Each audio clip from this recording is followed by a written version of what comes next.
विराम चिन्ह। विराम का अर्थ होता है रुकना या ठहरना। राधिका, तुम क्या कर रही हो? मैं खाना खा रही हूँ, तुम भी खाओगे? बच्चों, अपनी बात को सही ढंग से समझाने या कहने के लिए हमें बीच बीच में रुकना पड़ता है, इसे ही विराम कहते हैं।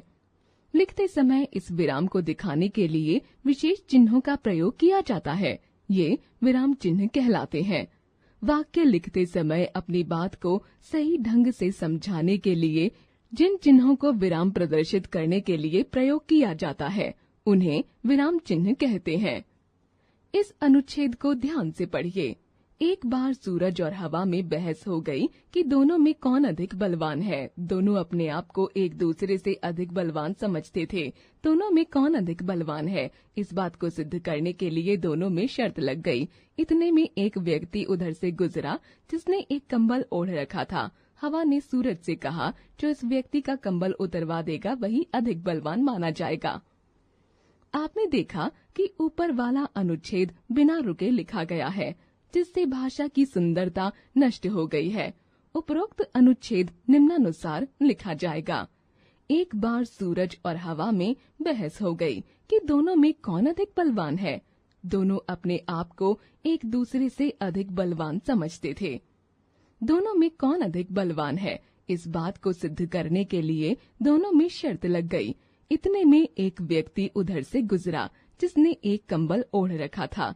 हवा ने सूरज से कहा, जो इस व्यक्ति का कंबल उतरवा देगा वही बलवान माना जाएगा। इस अनुच्छेद में सही स्थान पर विराम चिन्हों का प्रयोग करने से बात स्पष्ट रूप से समझ आ रही है। वाक्य भी स्पष्ट तथा आकर्षक लग रहे हैं। विराम चिन्ह के प्रकार। विराम चिन्ह कई प्रकार के होते हैं। यहाँ हम प्रमुख रूप से 4 विराम चिन्हों के बारे में पढ़ेंगे। 1 पूर्ण विराम, 2 अल्प विराम, 3 प्रश्नवाचक चिन्ह, 4 विस्मयादि बोधक।